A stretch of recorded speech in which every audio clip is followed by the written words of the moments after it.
판문점이 북미 정상회담 장소로 급부상하고 있습니다. 트럼프 미국 대통령은 엄청난 기념 행사가 될 것이라고 밝혔습니다. 문재인 대통령도 지난 주말 트럼프 미국 대통령과의 통화에서 판문점을 추천한 것으로 전해졌습니다. 김정은 위원장이 3월 말에서 4월 초에 방북한 폼페이오 미국 국무장관을 만나 핵시설을 어디든 다 봐도 된다고 말한 것으로 전해졌습니다.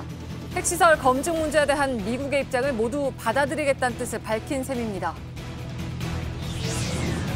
오늘 오후 전남 영암군의 한 마을 도로에서 25인승 미니버스가 승용차와 부딪힌 뒤 가드레일을 뚫고 도로 아래로 떨어졌습니다. 미니버스에 타고 있던 운전자와 승객 8명이 숨졌고 7명이 크게 다쳤습니다. 조현민 전 대한항공 전무가 경찰에 출석해 심려를 끼쳐 죄송하다고 되풀이했습니다. 조양호 회장 일가의 밀수와 탈세 의혹을 조사 중인 관세청은 아들 조원태 대한항공 사장의 혐의도 포착했습니다. 삼성이 을지로 습격 작전이란 제목의 문건을 만들어서 노사 문제와 관련한 여론 공작에 활용한 것으로 검찰 수사에서 드러났습니다. 하청업체 대표들을 시켜서 당시 삼성을 비판하던 민주당의 을지로 위원회를 상대로 1인 시위와 항의 방문 등에 나섰습니다. JTBC 취재진이 19대 국회의원 회계 보고서를 전수조사한 내용을 오늘부터 집중 보도합니다. 첫 순서로 자신과 관련된 단체에 수천만 원을 기부하는 등 임기 종료를 앞두고 후원금을 모두 소진해 잔고를 0으로 만드는 이른바 후원금 땡처리 관행을 전해드립니다. 국회에서 여성 의원들이 검찰 내 성추행 피해를 폭로한 서지현 검사와 함께 간담회를 가졌습니다. 서 검사는 검찰 성추행 진상조사단에 대해서 수사 의지와 능력, 공정성이 없는 산무조사단이었다고 비판했습니다. 지난 24일 쓰레기 자동 집화 시설인 크린넷을 수리하던 노동자가 이곳에 빨려 들어가 숨졌습니다. 전국에 3만 5천여 개가 있지만 안전하지 않은 데다 비용과 환경 문제까지 대두됐는데요. 잠시 뒤 밀착 카메라에서 전해드리겠습니다.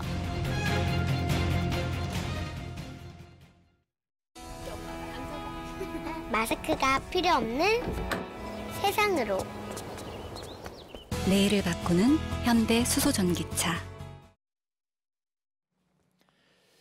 시청자 여러분, JTBC 뉴스룸을 시작하겠습니다. 북미 정상회담 개최지로 판문점이 급부상하고 있습니다. 트럼프 미 대통령이 판문점 평화의 집과 자유의 집을 거론하면서입니다. 북미 회담이 판문점에서 열릴 경우에 남북미 정상회담으로 곧바로 이어질 수 있다는 전망도 조심스럽게 나오고 있습니다. 이런 가운데 김정은 위원장은 지난번 평양을 방문한 폼페이오 국무장관에게 미국이 원한다면 북한 내 핵시설을 어디든 봐도 좋다, 이렇게 말한 것으로 전해졌습니다. 어제 남북 정상회담 이후에 벌어지고 있는 과정의 속도를 말씀드렸는데 겉으로 나타나고 있는 이런 빠른 속도는 뒤집어 보면 마쿠에서 진행되고 있는 협상의 결과가 아닌가 하는 분석을 가능하게 합니다. 자, 먼저 북미 회담 장소로 판문점이 유력하게 검토되고 있다는 내용을 워싱턴을 연결해서 직접 들어보겠습니다. 김현기 특파원이 나와 있습니다. 그간에 워싱턴과 평양을 배제한 상황에서 제3국에서 장소를 물색해본 것으로 전해졌는데 판문점이 이렇게 급부상한 배경은 뭘까요? 네, 기류가 갑자기 변하게 된 결정적 계기는 남북 정상회담 다음 날인 28일 밤 문재인 대통령과 트럼프 대통령의 전화 통화였던 것으로 확인되고 있습니다. 문 대통령이 판문점이 지닌 상징성, 전 세계에 어필할 수 있다는 점을 전달했고 트럼프 대통령이 이에 큰 관심을 보이며 마음이 기울었다는 겁니다. 27일 남북 정상회담에서 문 대통령과 김정은 위원장 간에 판문점에서 북미 회담을 개최하자는 의견 교환이 있었던 것 아니냐는 분석도 있습니다. 이를 시사하는 듯한 트럼프 대통령의 말을 들어보겠습니다. 예. I threw it out today as an idea. I also told President Moon, and through President Moon, we connected with North Korea. 예, 잘 들었는데 트럼프 대통령이 남북 정상회담의 주요 장면을 생중계로 지켜보면서 북미 정상회담의 모습을 미리 그려봤다, 이런 얘기도 나오더군요.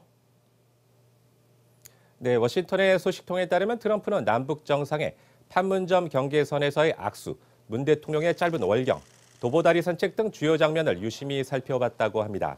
CNN 등 전 세계 언론이 거의 실시간으로 판문점 상황을 전하며 그 상징적 의미를 부각하는 것에 큰 관심을 보였다고 했습니다. 예. 그런데 사실은 실무진 협의 단계에서는 판문점이 일찌감치 제외됐었죠? 네, 그렇습니다. 남북 정상회담이 이뤄지는 곳인데다 숙박을 해야 하는 서울과의 동선 확보가 우선 지적됐습니다. 그리고 무엇보다 북미 회담이라기보다는 남한까지 합쳐진 남북미 회담과 같이 될 수 있다. 즉 초점이 흐려질 수 있다는 이유에서였습니다. 그러나 이런 판단은 판문점발 생생한 화면을 보기 전의 상황이었다고 뉴욕타임스는 분석했습니다. 예. 남북 판문점 회담의 파장이 컸던 만큼 북미 정상회담을 하기에 안성맞춤이라는 쪽으로 트럼프 개인의 생각이 급변했다는 겁니다. 예. 또한 상대적으로 경호하기에 용이하다는 점도 장점으로 거론됩니다. 트럼프가 언급한 빅 이벤트나 아니면 기념비적 장면 등을 문재인 대통령과 연관시키는 분석도 있습니다. 그러니까 방금 이제 그 부분을 미국 쪽에서는 우려했다고는 하지만 여기서 곧바로 남북미 정상회담으로 이어지는 그런 장면, 이런 것들도 플러스로 작용할 가능성, 이것도 거기서 얘기가 되는 모양이죠? 네, 그렇습니다. 워싱턴에선 판문점에서 북미 정상회담을 할 경우 문재인 대통령이 중간에 깜짝 합류하며 극적 효과를 노리는 기념행사가 있을 수 있다고 보고 있습니다. 실제 트럼프는 이날 일이 잘 풀린다면 제3국이 아닌 현장에서 위대한 기념행사가 이뤄질 수 있다는 말을 했습니다. 판문점의 급부상은 주목할 뉴스지만 신중한 접근이 필요합니다. 북미 간 사전 협의에서 어떤 주고받기가 이뤄지느냐에 따라 회담 장소가 달라질 수 있다는 게 회담 준비에 정통한 소식통들의 공통된 분석입니다. 예, 워싱턴에서 김현기 특파원이었습니다. 자, 조금만 더 들여다보도록 하죠. 과연 무엇이 트럼프 대통령을 움직이는 것인가? 트럼프 대통령은 판문점을 거론한 이유에 대해서 아주 흥미롭게 느껴지는 무엇이 있다, 이렇게 말을 했죠. 미국 언론은 그 무엇이 과연 무엇이냐, 여기에 주목하고 있습니다. 이지은 기자입니다. And there's something that I thought was intriguing. 미국 주요 매체는 트럼프 대통령이 언급한 무언가를 역사적인 맥락에서 찾았습니다. CNN은 관리의 말을 인용해 북미 정상회담의 일부 행사가 군사 분계선의 북측에서 이뤄질 수도 있다며 북한을 방문하는 첫 현직 미국 대통령이 되는 걸 연출하고 싶을 것이라고 풀이했습니다. 뉴욕타임스는 상처가 난 땅에서 김정은 위원장과 역사를 만들 수 있을 것이라는 트럼프 대통령의 발언을 전했습니다. 워싱턴 포스트는 남북 정상의 극적인 만남이 시각적으로 큰 영향을 줬고 트럼프 대통령이 열광했다고 보도했습니다. 평화체제로의 전환을 공식화하는 북미 간 비핵화 합의가 판문점에서 이뤄진다면 역사의 주인공이 될 거란 기대감이 작용했다는 것입니다. 선거에 끼칠 광고 효과도 주목했습니다. NBC는 한반도 평화는 트럼프의 핵심 유산이 될 수 있다며 11월 중간선거와 2020년 대선에서 트럼프 시대가 계속될지 여부는 이날에 달려있다고 평가했습니다. 일거수일투족이 전 세계로 생중계가 가능한 점도 고려됐을 거란 분석입니다. JTBC 이지은입니다.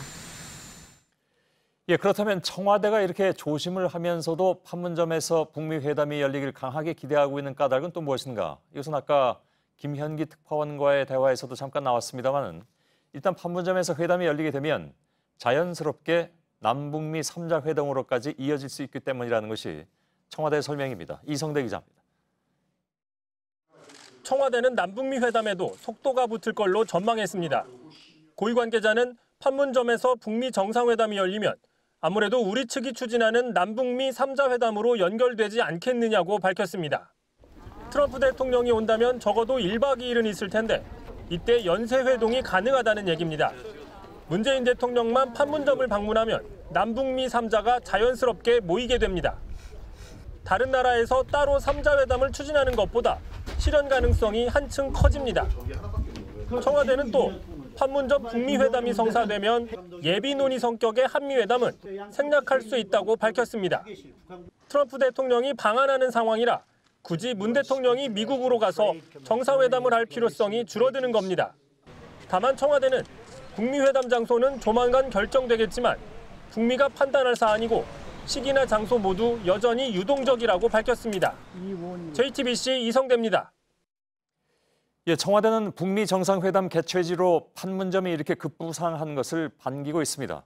또 이런 분위기가 형성되는데 우리가 일조했다는 점도 비공식적으로 밝히고 있습니다. 그러나 여전히 결정되기까지는 조심스러운 입장입니다. 청와대 취재기자 잠깐 연결하겠습니다. 고석승 기자, 트럼프 대통령이 판문점을 트위터에서 언급한 것이 문 대통령과의 통화 이후죠. 그러니까 한미 정상 통화를 한 게 판문점 부상에 영향을 끼쳤다 이렇게 볼 수 있는 겁니까? 네, 당초 청와대는 한미 정상 통화에서 회담 후보지 두세 곳을 놓고 정상 간 의견을 교환했다고만 밝혔습니다. 하지만 트럼프 대통령의 판문점 언급이 나온 이후인 오늘 오전 이 정상 통화에서 판문점에 대해 자연스럽게 이야기가 나왔다고 추가로 밝혔습니다. 결국 75분간의 정상 통화를 거치면서 판문점에 대한 트럼프 대통령의 관심이 증폭됐다. 이런 분석이 가능합니다. 예, 그러면 문 대통령이 사실상 판문점을 회담 장소로 추천했다. 이렇게 보는 건가요? 네, 한 청와대 관계자는 판문점에 대해서 트럼프 대통령이 의견을 구하는 과정에서 문 대통령이 장점 위주로 설명을 한 것으로 안다며 사실상 추천이나 다름없다고 전했습니다. 다만 청와대는 북미 정상회담 장소, 시기 등과 관련해서 공식적인 언급을 굉장히 조심스러워하는 분위기입니다. 예, 그러면 청와대가 판문점을 이렇게 미는 것 같은데 그렇게 조심하는 이유는 또 뭘까요? 네, 그건 바로 장소, 시기 등이 모두 회담의 주체라고 할 수 있는 트럼프 대통령과 김정은 위원장이 정할 문제이기 때문입니다. 따라서 청와대가 지금처럼 판문점을 추천했다 정도는 밝힐 수 있지만 우리 정부가 이것보다 나서서 장소를 강권하는 것처럼 비춰질 경우에 자칫 회담 성사에 악영향을 끼칠 수 있다고 보고 일정 거리를 유지하고 있는 상황인 겁니다. 예, 뭐 아무튼 조만간에 발표한다고 하니까 결과를 보면 모든 게 다 나올 수 있을 것 같습니다. 고석승 기자가 청와대에서 전해드렸습니다. 자, 그러면 판문점이 북미 정상회담 개최지로서 어떤 이점이 있기에 이렇게 급부상하고 있는 것인가? 좀 객관적으로 살펴볼 필요가 있을 것 같습니다. 이희정 기자가 나와 있습니다. 트럼프 미 대통령도 언급은 했지만 판문점 하면 상징성이 역시 가장 큰 장점인 것 같군요. 네, 맞습니다. 이 판문점은 1953년 정전협정이 맺어진 곳입니다. 이곳에서 체결됐던 당사자였던 이 북한과 미국의 두 정상이 만나면 일단 주목을 끌 수밖에 없고요. 예. 이 트럼프 대통령도 바로 이 점을 의식해서 이렇게 제3국보다 더 대표성이 있고 중요하다 이렇게 언급한 걸로 보입니다. 예, 북미 회담 이후에 남북미 회담까지 이어질 경우, 그러니까 그 자리에서 바로 이어질 경우 판문점이 역시 뭐 가장 유력하겠죠. 그럴 경우에 이런 분석 가능하죠. 네, 이른바 이 확장성에 대한 면에서도 이 판문점이 굉장히 이점이 많다라는 분석인데요. 이 경우에 따라서는 또 다른 정전협정의 주체인 이 중국의 시진핑 주석이 직접 날아와서 이 지속적으로 협상을 이어갈 수 있다라는 면에서도 이 판문점은 꽤 좋은 조건을 갖추고 있다라는 겁니다. 예. 이런 점은 또 우리로서도 굉장히 좋은 건데 이 트럼프 대통령이 라스팅, 즉 지속 가능하다라고 한 것도 바로 이 점을 지적한 걸로 보입니다. 예, 시진핑까지 날아온다. 그래서 사자가 모인다. 이건 어찌 보면 뭐 흔히 이제 얘기하는 정치 소설에서 나올 수 있는 그런 장면들인데 요즘 하도 이제 그런 모든 예상을 깨는 일들이 많이 벌어지고 있기 때문에 그것이 정불가능하다고 보진 않아도 될 것 같긴 합니다. 판문점의 경호와 보안을 유지하는 데 편리, 이건 뭐 다 증명이 되는 것이죠. 네, 맞습니다. 기본적으로 이제 군사 보안 시설이기 때문에 이 보안 유지에 굉장히 용이하다라는 점이 있고요. 또 이미 남북 정상회담을 거치면서 이 부분이 특히 이런 인프라 부분이 더 보강이 됐습니다. 예. 지금 뒤에 보이는 게 이 자유의 집인데요. 이 통일부 관계자는 이 자유의 집을 조금만 더 리모델링을 하면 충분히 이 공간에서 북미 회담도 가능하다 이렇게 전했습니다. 또 경호에 신경을 쓸 수밖에 없는 북한의 입장으로서는 이 제3국보다는 이 판문점을 더 선호할 수밖에 없는 겁니다. 예, 남북 회담 때 생중계가 아주 잘 되는 걸 보고 트럼프 미 대통령의 생각이 좀 바뀐 게 아니냐 이런 얘기 나오는데 그건 또 거꾸로 얘기하면 트럼프가 상당히 신경을 쓸 수밖에 없는 언론 문제 그만큼 많이 알려야 되잖아요. 자신의 그 정상회담을 이미 다 증명이 된 겁니다. 그것도 그 인프라가 그렇죠. 네, 바로 이 장면입니다. 이 두 정상이 이 도보 회담이라는 이런 이름에서 30분 가량을 이제 둘이 밀담을 나누고 이런 장면이 전 세계에 생중계가 되면서 굉장히 큰 화제를 낳았는데요. 예. 이 문재인 대통령도 이 내가 봐도 참 좋더라라고까지 언급을 했고 이 트럼프 대통령 역시 이런 방송 인프라에 굉장히 큰 관심을 갖고 있는 걸로 알려졌습니다. 예. 다만 저런 도보다리에서의 회담을 또 갖긴 좀 그렇겠죠. 이미 남북 정상이 했기 때문에. 근데 이런 많은 장점에도 불구하고 아직 판문점으로 결정이 된 건 아닙니다. 결론이 언제 날까요? 네, 맞습니다. 일단 최종 결정은 안 난 상태고 시간이 조금 더 필요해 보입니다. 예. 특히 어제 트럼프 대통령이 이 아예 평양으로 날아가서 억류되어 있는 이 미국인을 직접 데리고 나오는 이런 장면을 연출을 하든지 아니면 제3국으로 이 김 위원장을 직접 불러내는 이벤트를 여전히 구상하고 있다. 이런 분석도 계속 나오고 있는 상황입니다. 예. 그러니까 최대한 신중하게 생각할 필요 있을 것 같습니다. 함부로 판문점이 거의 유력하다 이렇게 얘기할 수는 없는 상황이니까. 아무튼 근데 어저께 트위터로 날린 이후에는 뭐 굉장히 좀 유력한 후보지가 된 건 틀림이 없고요. 예, 이희정 기자였습니다. 오늘 또 하나의 중요한 소식이 나왔습니다. 김정은 위원장이 한 달 전에 방북한 폼페이오 국무장관에게 핵시설을 어디든 다 봐도 된다 이렇게 얘기하면서 검증에 적극적으로 나서겠다는 의지를 드러냈다는 것입니다. 핵심 의제인 비핵화에 대한 검증도 진전이 이루어지고 있는 것으로 보입니다. 안의근 기자의 보도입니다. 김정은 위원장은 3월 말 4월 초 평양을 극비 방문한 폼페이오 국무장관에게 핵시설에 대한 적극적인 검증을 약속한 것으로 전해졌습니다. 북미 관계의 정통한 외교 소식통은 김 위원장은 폼페이오 장관에게 핵시설을 어디든 다 봐도 된다고 말한 사실을 확인했다고 밝혔습니다. 폼페이오 장관은 최근 ABC 방송 인터뷰에서도 완전한 비핵화를 위한 진짜 기회가 있다며 검증에 대한 자신감을 나타냈습니다. Then we talked a great deal about what it might look like, what this complete, verifiable, irreversible mechanism might look like. 핵시설 검증은 2008년 육자회담이 좌초될 때도 결정적인 걸림돌로 작용했던 부분입니다. 북한이 핵시설 검증에 적극적으로 나서겠다는 건 핵무기를 최종적으로 병기화했다는 자신감이 작용한 것으로 풀이됩니다. 결국 보유 중인 핵무기마저 폐기하느냐 여부가 북미 정상회담과 그 이후 이어질 실무회담에서 북한의 체제 보장과 맞물려 관건이 될 것으로 보입니다. JTBC 안의근입니다. 김정은 위원장이 했다는 어디든 다 봐도 된다. 이 말이 중요한 것은 핵과 미사일 관련 시설 모두를 투명하게 검증받겠다 이런 뜻이기 때문입니다. 그러면 대체 어떤 시설들을 어떻게 검증해야 말 그대로 모두 다 보게 되는 것인지 김태영 기자가 전해드릴 텐데요. 다만 좀 전에 안혜견 기자의 리포트에서 말씀드린 대로 이것은 어디까지나 핵시설 관련이고 지금 보유 중이라고 하는 핵무기 폐기 문제는 별도의 문제입니다. 북한은 풍계리 실험장 말고도 핵시설이 여러 개 존재합니다. 영변엔 대규모 핵시설이, 평산엔 우라늄을 뽑아내는 정년 공장이 있습니다. 또 동창리와 평양 산음동엔 각각 대륙간탄도 미사일을 쏠 수 있는 발사대와 제조 공장이 위치해 있습니다. 여기에 SLBM 기지가 있는 신포도 있습니다. 특히 영변은 5메가와트 원자로와 방사 화학 실험실인 재처리 시설, 우라늄 농축 시설 등 핵 관련 시설이 집중된 곳으로 풍계리와 함께 북핵 시설의 핵심입니다. 김정은 위원장이 말한 어디든 다엔 이 모든 핵미사일 관련 시설이 포함됩니다. 그럼 이 시설을 봐도 된다고 한 건 또 무슨 뜻일까요? 현재로선 검증을 받겠다는 의사를 밝힌 걸로 보입니다. 이미 김 위원장은 풍계리 핵실험장 폐쇄 때 한미 전문가와 언론 그리고 국제 전문가 등을 불러 공개하기로 한 상태입니다. 이에 따라 북미 회담이 타결되면 핵과 미사일 시설들에도 이런 식의 검증 기준이 적용될 가능성이 있습니다. 핵시설의 경우엔 국제원자력기구 IAEA의 주도 속에 미국이 참여할 가능성이 거론되고 미사일은 MTCR, 그러니까 미사일 확산 방지를 위한 다자간 협의체에서 사거리 등을 통제하는 방식이 될 것이란 전망이 나옵니다. 다만 북한의 ICBM이 자신들에 대한 직접적 위협이라고 보는 게 미국의 시각이기 때문에 이 역시 미국이 직접 감시에 나설 가능성이 있습니다. 이런 가운데 핵시설이나 미사일 외에 이미 만들어 놓은 핵무기를 폐기하는 문제가 미국과의 완전한 비핵화 협상에서 마지막 고비가 될 것이란 전망도 나옵니다. JTBC 김태영입니다. 문재인 대통령은 오늘 안토니오 구테르스 유엔 사무총장과 통화했습니다. 문 대통령이 북한의 핵실험장 폐쇄를 확인하는 과정에 유엔도 함께 참여해달라고 요청했고 사무총장은 그렇게 하겠다고 답했습니다. 김혜미 기자입니다. 문 대통령은 구테르스 유엔 사무총장과의 통화에서 북한의 핵사찰 수용 의지를 명확히 전달했습니다. 북한 김정은 국무위원장이 풍계리 핵실험장 폐쇄를 한국과 미국은 물론 국제사회에도 투명하게 공개한다고 했다는 겁니다.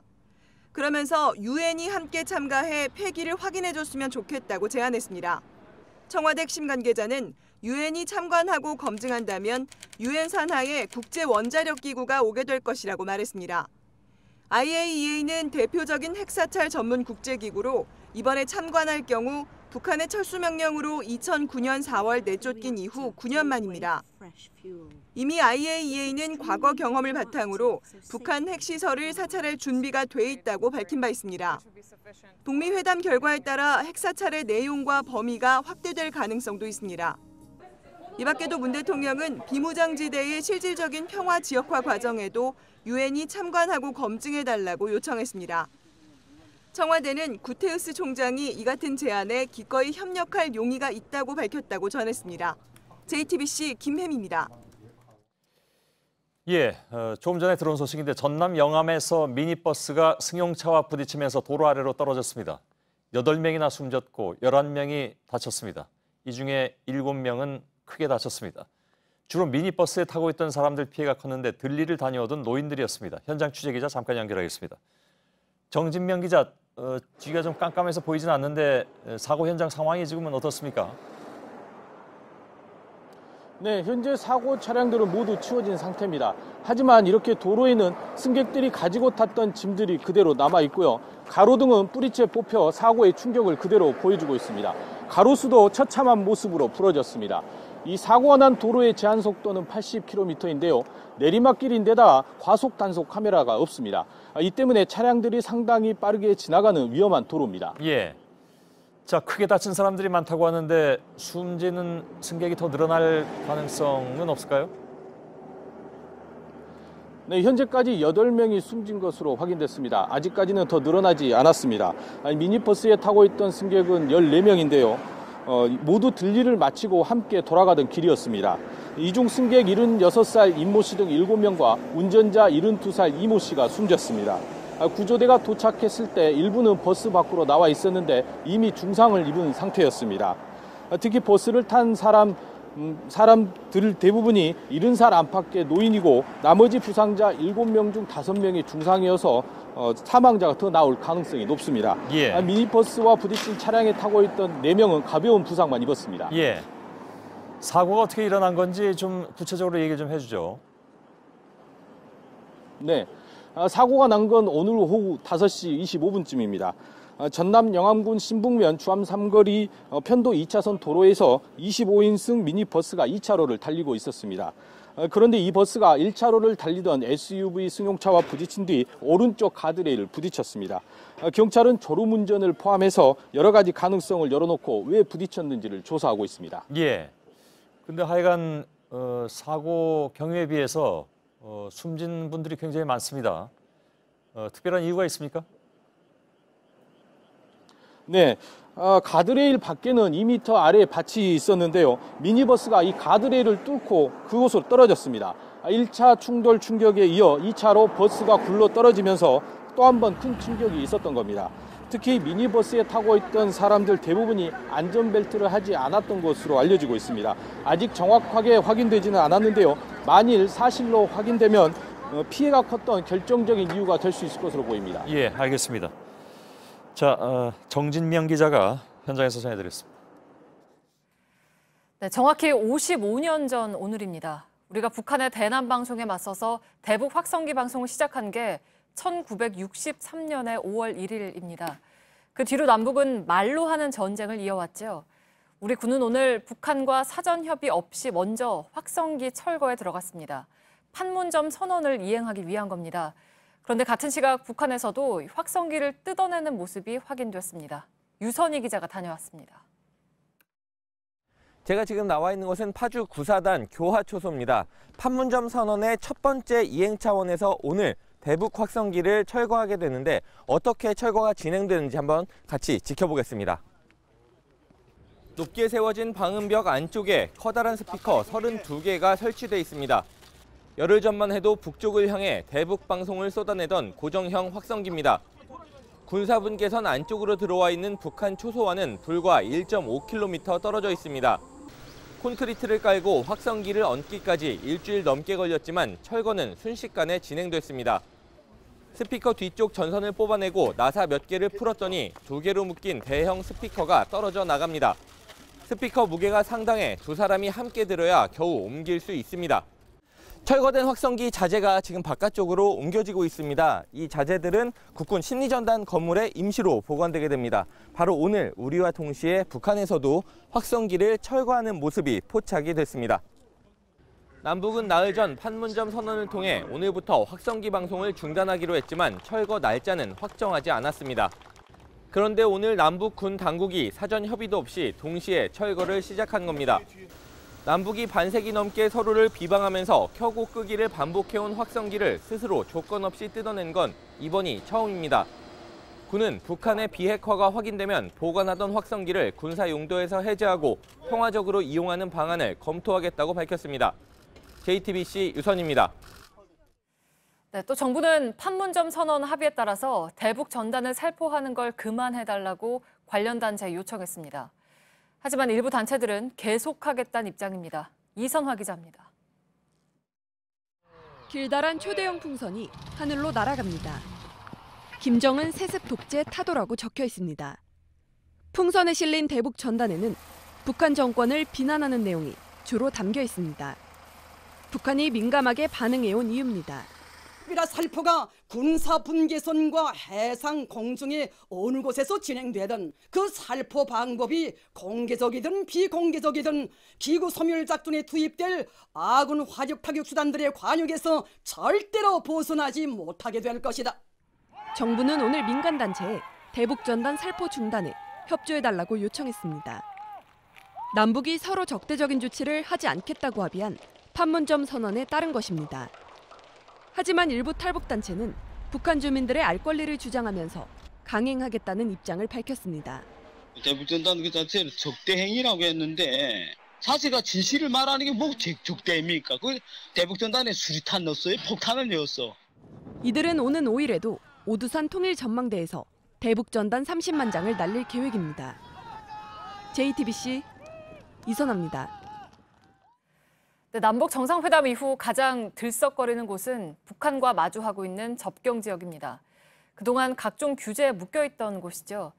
일단 이름부터 평화 지역으로 바꾸기로 했습니다. 규제도 풀릴 거란 기대가 커지고 있지만 무분별한 개발을 걱정하는 목소리도 높습니다. 조승현 기자입니다.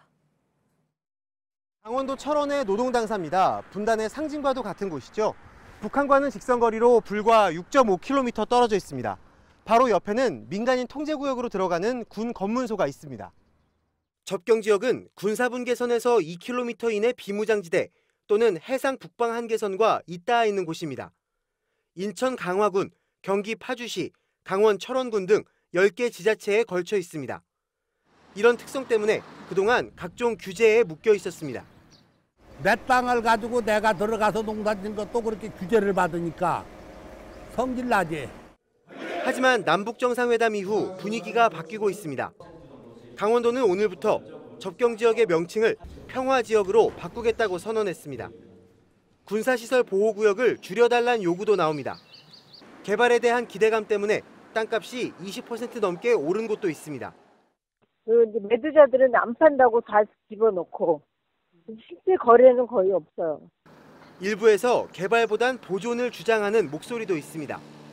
평화와 역사, 생태의 보루로 남기고 활용해야 한다는 겁니다.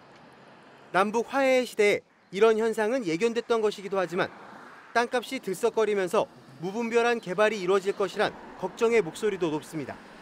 JTBC 조승현입니다. 네, 또 남북 정상회담의 뒷얘기들이 오늘도 나왔습니다. 그중 하나가 김정은 위원장이 문재인 대통령에게 남북 농구 시합을 제안했던 겁니다. 이걸 계기로 김 위원장의 농구 사랑이 새삼 주목받고 있습니다. 김 위원장을 가장 많이 만난 미국인도 미국의 프로농구 스타 데니스 로드먼입니다. 안지현 기자입니다. 김정은 위원장은 1990년대 스위스 유학 시절 미국 프로농구 NBA를 보며 농구 팬이 된 걸로 알려져 있습니다. 아버지 김정일 위원장의 요리사였던 후지모토 겐지에 따르면 김 위원장은 직접 경기를 뛴 뒤면 다시 그 경기를 분석까지 할 정도로 농구를 사랑했습니다. 친형인 김정철과 농구 경기를 하더라도 김정은의 팀이 지는 경우에는 그 팀 소속원들에게 철저하게 다시금 훈련을 해서 그 다음에 반드시 이길 수 있도록 그들에게 일일이 지시를 했다고 합니다. 이러다 보니 김 위원장은 집권 이후 데니스 로드먼을 5차례나 북한으로 초대했습니다. 로드먼은 마이클 조던 등과 함께 90년대 시카고 불스의 전성기를 이끈 왕년의 NBA 스타입니다. 이런 로드먼은 미국 농구팀을 평양으로 데리고 가 친선 경기를 열었고 김 위원장의 생일을 깜짝 축하해주기도 했습니다. Happy birthday to you. Happy birthday to you. 지난 남북 정상회담 때도 김 위원장의 이 같은 농구 사랑이 발휘돼 문 대통령이 경평 축구를 제안하자 축구보다 농구부터 하자면서 북한 농구팀의 현재 전력에 대해 설명을 하기도 했습니다. 이 때문에 오는 8월 자카르타 아시안 경기를 앞두고 다시 남북 단일팀이 구성되면 여러 종목 중에 농구팀이 가장 먼저 구성될 것이란 관측까지 나옵니다. JTBC 안지연입니다. 네, 남북 정상회담 이후 정치권에서도 긍정적인 평가가 이어지고 있지만 자유한국당 측, 특히 그중에서도 홍준표 당대표만 혹독한 평가를 내놨습니다. 이런 홍 대표도 오늘은 여론을 의식한 듯 다소 물러서는 모습이었습니다. 하지만 이미 현장에서 어려움을 겪고 있는 일부 지방선거 출마자는 당의 입장을 바꿔달라고 건의했습니다. 류정화 기자입니다. 홍준표 대표의 남북 정상회담 평가가 조금 달라졌습니다. 폭주하던 독재자를 대화로 끌어낸 건 잘한 일이라면서 처음으로 긍정평가를 내놓은 겁니다. 남북 대화를 결코 반대하지 않는다고도 썼습니다. 위장 평화회담이라고 통째로 평가절하했던 기존 입장과는 차이가 있습니다. 하지만 여전히 문재인 정권이 감성파리로 북핵 부문제에 대처 중이라고 정부와 각을 세웠습니다. 일선에서 지방선거를 뛰어야 하는 한국당 후보들에게 이런 홍 대표의 강경 발언은 부담이 될 수 있습니다. 이 때문에 김태호 경남지사 후보는 홍 대표가 너무 나갔다며 다른 후보들과 대응을 논의해보겠다고 했고 남경필 경기지사도 후보들의 의견을 들어 입장을 다시 정해줄 것을 당에 건의했다고 밝혔습니다. 절반의 성공으로 보는 게 맞다. 이런 스탠스를 당이 취해주길 바랍니다. JTBC 류정화입니다. 물컵 갑질 의혹을 받는 조현민 전 대한항공 전무가 경찰에 출석했습니다. 의혹 제기 3주 만에 포토라인에 선 조 씨는 심려를 끼쳐드려 죄송하다는 말을 6차례 반복했지만 혐의에 대해선 별다른 말이 없었습니다. 4년 전에 언니인 조현아 씨가 땅콩 회항 사건으로 검찰에 소환됐을 때와 다르지 않아서 이번에도 무늬만 사과라는 지적이 나왔습니다. 경찰이 오늘 조사 이후에 조현민 씨에 대해서 구속영장을 신청할지 관심입니다. 먼저 이상엽 기자입니다. 검은색 정장을 입은 조현민 씨가 경찰서 포토라인에 섰습니다. 내내 고개를 숙였고 죄송하다는 말만 6차례 반복했습니다. 유리컵 던진 거랑 음료 뿌린 거에 대해서 인정하십니까? 심려를 끼쳐드려 진심으로 죄송합니다. 총수 일가 사퇴를 언급하자 울먹이기도 했습니다. 총수 일과 사퇴론까지 제기가 되고 있는 상황인데 이 부분에 대해서는 어떻게 생각하십니까? 심려를 끼쳐드려 진심으로 죄송합니다. 조 씨는 지난 3월 회의를 하다 광고 대행사 직원에게 소리를 지르며 음료를 뿌리고 유리컵까지 던진 혐의를 받고 있습니다. 특히 경찰은 당시 조 씨가 직원을 향해 유리컵을 던졌는지 집중적으로 캐묻고 있습니다. 조 씨는 오늘 조사에서 사람이 없는 방향으로 유리컵을 던진 사실은 있다고 진술했습니다. 하지만 경찰은 조 씨가 자신에게 유리한 진술을 하고 있다고 보고 추가 참고인 조사 등으로 혐의를 입증할 방침입니다. 한진그룹 총수 일가가 포토라인에 선 건 이번이 2번째입니다. 지난 2014년 언니인 조현아 전 대한항공 부사장도 이른바 땅콩 회항 사건으로 서부지검에 출두했습니다. 조현아 씨는 당시 진심으로 사과한다면서도 관련 혐의에 대해서는 인정하지 않았습니다. 오늘 조현민 씨도 비슷했습니다. 심려를 끼쳐 죄송하다면서도 혐의에 대해서는 인정하거나 사과하지 않았습니다. 경찰은 조 씨에 대한 조사를 마친 뒤 구속영장 신청 등을 결정할 방침입니다. JTBC 이상혁입니다. 조현민 씨는 대한항공에 입사한 지 4년 만에 임원이 됐습니다. 오너 일가라는 이유로 보통의 임원과는 다른 특별 대우도 받았습니다. 사규에도 없는 억대 수입 차량이 제공됐고 회사에는 그 차를 위한 전용 충전 시설까지 설치되는 것으로 확인됐습니다. 이런 특권 의식 전근대적인 기업 문화가 갑질의 밑바탕이 됐다는 지적입니다. 박영우 기자입니다. 조현민 씨는 2011년 대한항공에 입사한 지 4년 만에 상무보가 됩니다. 당시 28부로 국내 대기업에선 최연소 임원이었습니다. 이어 2년 뒤에는 상무, 다시 1년 뒤 전무로 초고속 승진을 합니다. 회사의 특별 대우도 뒤따랐습니다. 대표적인 게 업무용 차량입니다. 대한항공이 조현민 씨에게 제공했던 테슬라 전기차입니다. 차량 가격이 1억 원이 넘습니다. 회사 규정에 따르면 전무급 임원에게는 그 절반 가격인 국산 승용차가 지급됩니다. 이뿐만이 아닙니다. 조 씨의 전기차를 위한 전용 충전 시설도 본사 임원 주차장에 마련했습니다. 대한항공 측은 조 씨를 위해서만 설치한 건 아니라고 해명합니다. 회사에 전기차가 5대가 더 있다는 겁니다. 하지만 다른 차들은 충전 방식이 달라 해당 충전 시설을 쓸 수 없습니다. 대한항공 직원들은 특권을 당연시 여기는 오너 일가와 이를 견제하지 못하는 기업 문화가 반복되는 갑질의 원인이라고 지적합니다. JTBC 박영호입니다. 조현민 씨는 밀수 또 탈세 의혹과 관련해서 관세청의 소환 조사도 받게 될 것으로 보입니다. 어제 김영문 관세청장이 어머니 이명희 씨와 두 딸, 즉 조현아, 조현민 씨의 소환 조사가 불가피하다고 밝혔죠. 여기에 관세청은 아들 조원태 사장의 혐의도 추가로 포착한 것으로 확인됐습니다. 송지혜 기자입니다.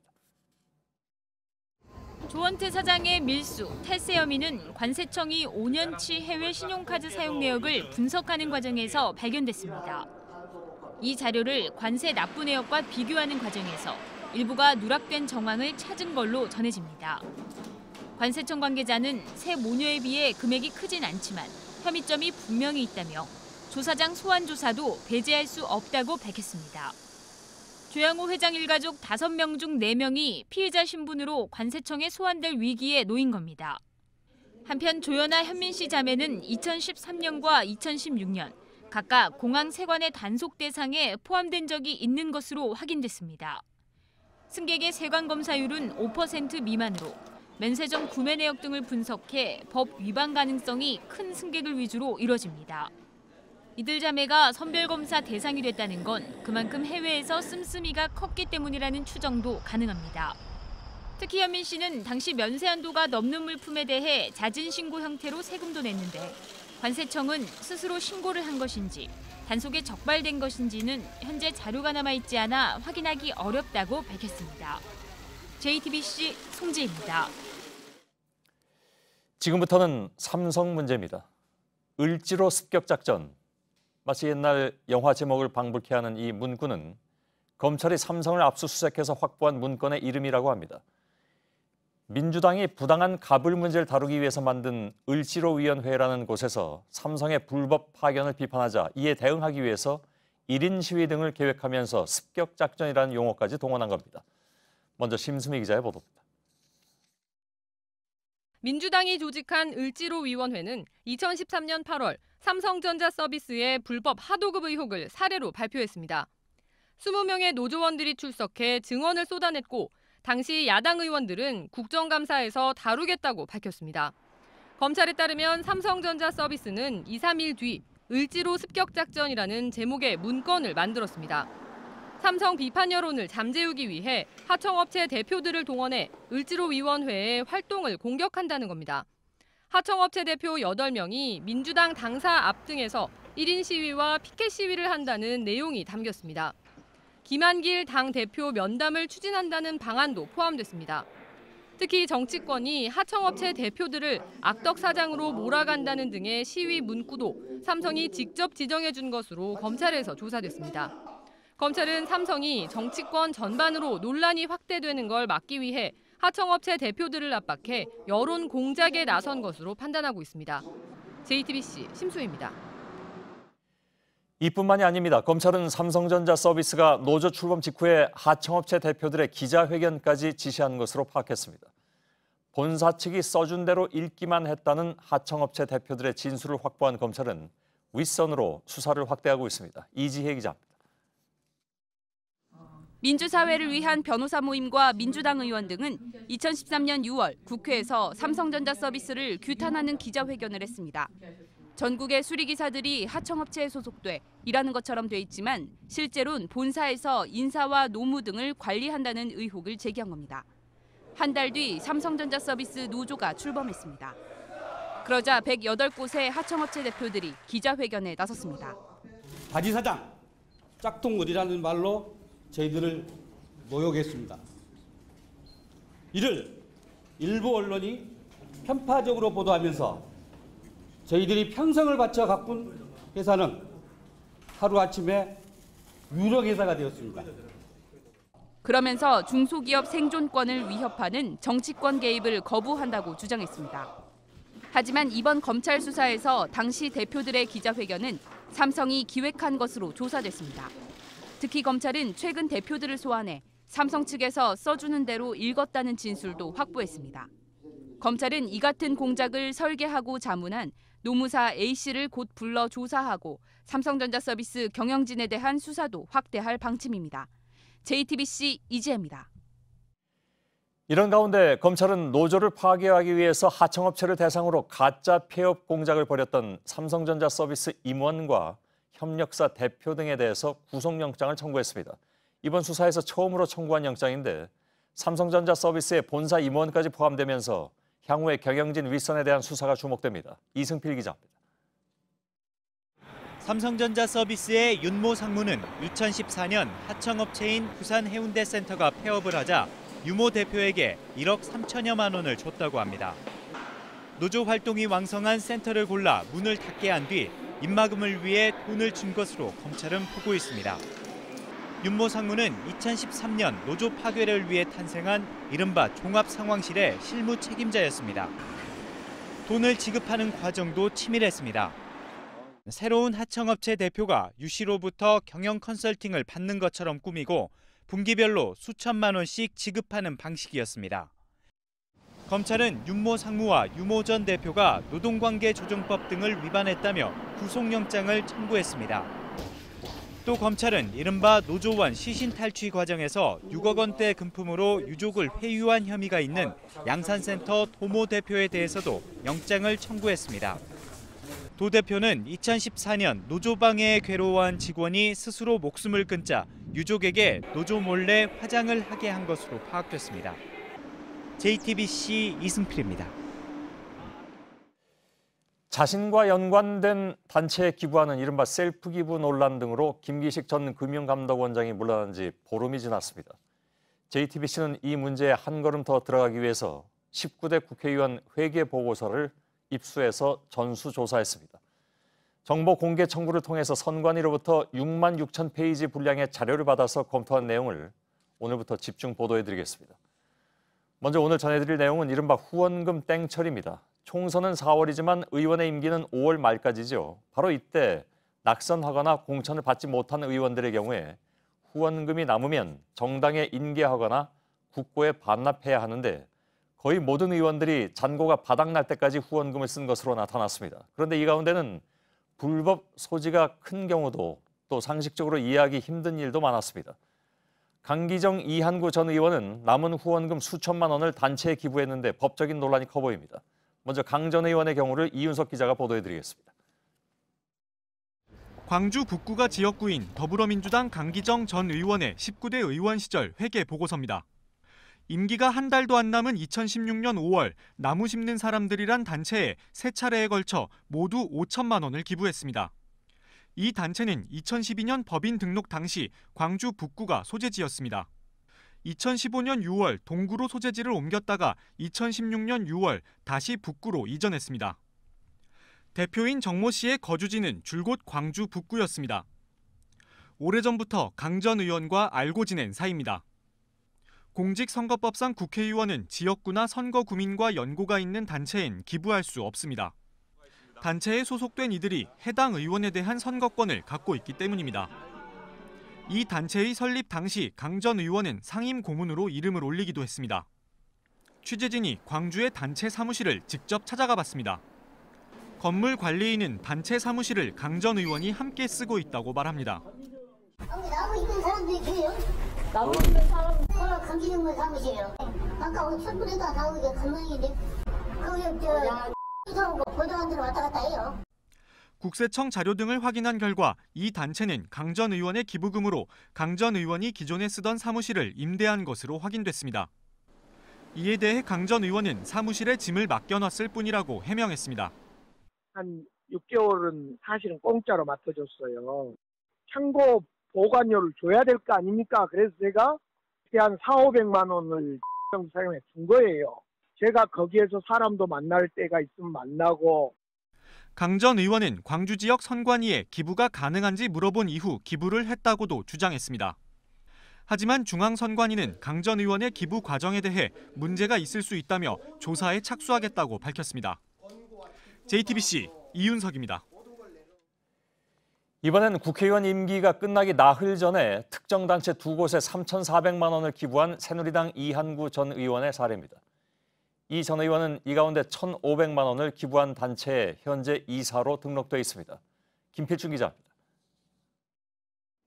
보수 성향의 단체인 한국선진화 포럼입니다. 19대 의원 임기가 끝나기 나흘 전인 2016년 5월 25일 이한구 당시 새누리당 의원은 자신의 남은 후원금 중 1,500만 원을 이곳에 기부했습니다. 그전까지 19대 의원 시절 이 전 의원이 이 단체에 낸 돈은 2015년 10월 30만 원이 전부였습니다. 이 전 의원은 현재 선진화 포럼의 이사입니다. 선진화 포럼에 기부한 당일 이 전 의원은 또 다른 보수 성향 단체인 바른사회 시민회의에도 1,900만 원을 기부했습니다. 이 전 의원은 2016년 20대 총선을 앞두고 새누리당 공천관리위원장을 맡았는데 이 단체의 한 간부도 당시 공천관리위원으로 함께 일했습니다. 또 2009년과 2012년 이 단체로부터 우수의정활동 의원으로 선정되기도 했습니다. 두 단체에 3,400만 원을 건넨 이날 이 전 의원의 후원금 잔액은 0원이 됩니다. 이에 따라 이 전 의원이 두 단체에 기부하는 방법으로 남은 후원금을 모두 소진하려 한 것 아니냐는 지적이 나옵니다. 취재진은 이에 대한 입장을 여러 차례 요구했지만 이 전 의원은 아무런 답도 하지 않았습니다. JTBC 김필주입니다. 국회의원 임기가 종료된 후에 남은 정치 자금은 국고로 귀속되는 게 원칙이죠. 근데 저희 취재 결과 그런 경우는 거의 없었습니다. 남은 1원 단위 돈까지 갖가지 방법을 동원해서 이른바 땡처리를 해서 잔고를 전혀 남기지 않고 있었습니다. 강희연 기자입니다. 서울의 한 특급 호텔입니다. 새누리당 김혜선 전 의원은 지난 총선 당일 이 호텔에서 자문위원단 만찬으로 346만 원을 소비했습니다. 김 전 의원은 2016년 1월부터 5월까지 호텔에서 식비 등의 명목으로 약 2,900만 원을 썼습니다. 특히 2016년 4월 총선 이후 임기 마지막 45일간 호텔에서만 1,300만 원 이상을 지출했습니다. 김 전 의원은 자신을 후원한 사람들을 대접하는 자리였다고 해명했습니다. 국회의원이 후원금을 가지고서 행사 장소까지 구애를 받아가면서 그렇게 하는 것은 나는 아니라고 봐요. 더불어민주당 신계륜 전 의원은 자신이 회장으로 있는 대한배드민턴협회 임원들과 고깃집에서 2016년 1월엔 100만 원을, 4월엔 95만 원을 썼습니다. 회식 명목은 의정활동과 복지정책 간담회였습니다. 새누리당 전하진 전 의원은 총선이 끝나고 2주 뒤인 2016년 4월 28일 사진자료집 제작에 약 1,900만 원을 썼습니다. 전 의원 측은 1월부터 제작에 들어가 결제만 4월에 했으며 독특하게 하기 위해 사진만 넣다 보니 비용이 높아졌다고 해명했습니다. 마지막 남은 1원 단위까지 긁어쓴 의원들도 눈에 띄었습니다. 새누리당 A 의원은 자신의 지역구인 한 마트에서 1,461원짜리 음료수를 구매했습니다. 그러고도 돈이 남자 같은 날 다른 방식으로 잔고를 없애기도 했습니다. 남은 1원까지 이곳 국회 본청 안에 있는 농협지점에 지출하고 땡처리를 했습니다. 같은 당 B 의원은 의원직 사퇴를 하기 전 국회 인근 문구점에서 2,711원짜리 포장지를 구매하고 잔고를 0으로 만들었습니다. JTBC 강희연입니다.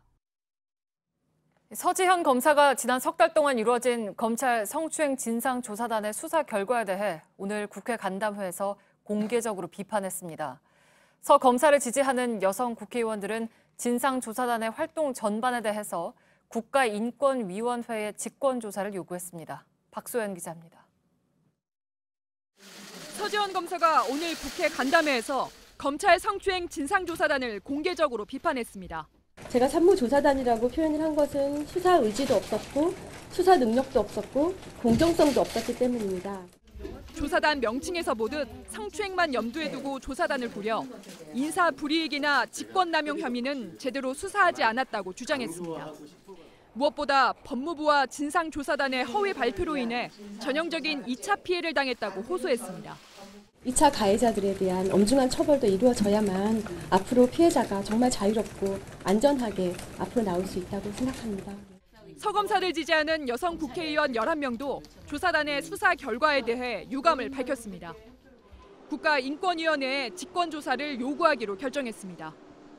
수사가 제대로 진행됐는지, 2차 피해에 대해 적절한 조치를 취했는지 조사가 필요하다는 겁니다.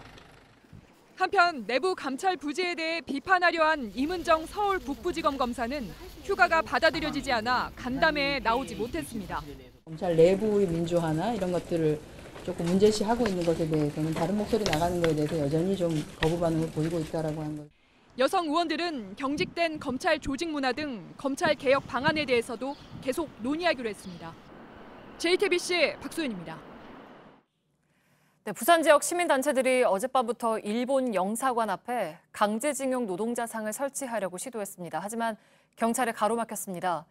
밤샘 대치에 이어 오늘도 한 차례 충돌이 있었는데 몸싸움까지 벌어지면서 10명이 다쳤습니다. 구석찬 기자입니다. 노동자상을 소녀상 옆에! 노동자상을 소녀상 옆에! 민주노총을 비롯한 부산 시민단체와 경찰의 대치는 어젯밤 10시 반부터 시작됐습니다. 소녀상이 설치된 동구 초량동 일본 영사관 앞에 강제징용 노동자상을 세우려고 했지만 100m 앞에서 제지당한 겁니다. 밤샘 대치 끝에 경찰은 오늘 오전 해산 작전을 펼쳤습니다. 몸싸움이 벌어져 시민단체 회원 10명이 다쳤습니다. 시민성금 1억 원으로 만든 노동자상은 현재 경찰이 통제하고 있습니다. 경찰은 일본 영사관을 겹겹이 에워싸고 있습니다. 외교 공간의 경우 100m 이내에선 집회나 시위가 금지되어 있기 때문입니다. 외교부와 부산시는 노동자상을 7km 떨어진 일제강제동원 역사관에 세우면 지원하겠다고 밝혔습니다.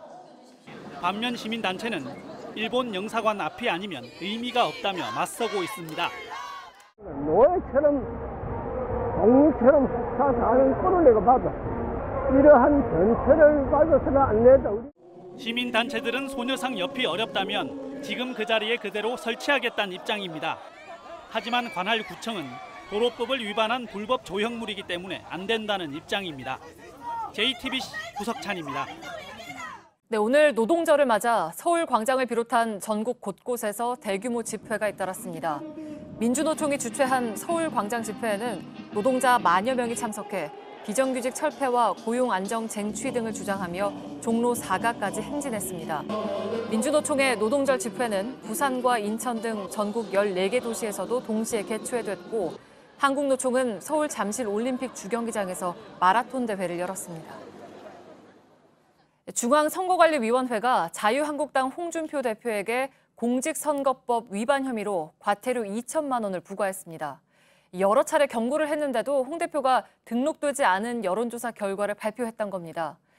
홍 대표는 과태료 낼 돈이 없으니 잡아가라고 말했습니다. 임소라 기자입니다. 지난달 4일 홍준표 자유한국당 대표는 기자들을 만나 경남지사 긴급 여론조사 결과 한국당 후보가 앞선 것으로 나왔다고 밝혔습니다. 지난 3월 21일에도 울산시장 여론조사에서 한국당 후보의 지지율이 앞서고 있다고 기자들에게 말했습니다. 선관위는 이를 공직선거법 위반이라고 판단했습니다. 홍 대표가 중앙선거여론조사 심의위원회 홈페이지에 등록되지 않은 조사 결과를 공표했기 때문입니다. 중앙선관위 관계자는 홍 대표가 비슷한 행위로 3차례에 걸쳐 경고 등 행정처분을 받았음에도 계속 위법 행위를 했다며 지난달 27일 과태료 2천만 원을 부과했다고 밝혔습니다. 그러나 홍 대표는 불복하는 모양새입니다. 기자들을 만난 홍 대표는 여론조사 수치를 제대로 이야기하지 않았는데도 선관위가 과태료 처분을 했다며 돈 없으니 잡아가라고 했다. 입 닫고 선거하라는 것 아닌가라며 불만을 드러냈습니다. JTBC 임소라입니다. 경북 구미의 한 초등학교에서 교사가 아이들에게 서로 뺨을 때리라고 시킨 것으로 드러났습니다. 학생들에게 욕을 하고 뚱뚱한 학생을 놀리기도 했습니다. 그런데 학교가 취한 조치는 이 교사에게 각서 한 장 받은 게 전부입니다. 윤두열 기자입니다. 가위바위보를 해서 이긴 학생이 진 학생의 뺨을 때려라. 지난달 초 경북 구미의 한 초등학교 교사가 6학년 아이들에게 한 말입니다. 체육 시간에 경기를 해 진 학생들끼리 짝을 짓게 한 다음 뺨이나 꿀밤을 때리게 했다는 겁니다. 이런 일이 반복되자 학생들이 부모에게 알렸습니다. 학생들에게 자주 욕을 하고 뚱뚱한 친구에게 돼지라고 놀렸다는 증언도 나왔습니다. 선생님이 좀 무섭다고 얘기를 많이 하고요.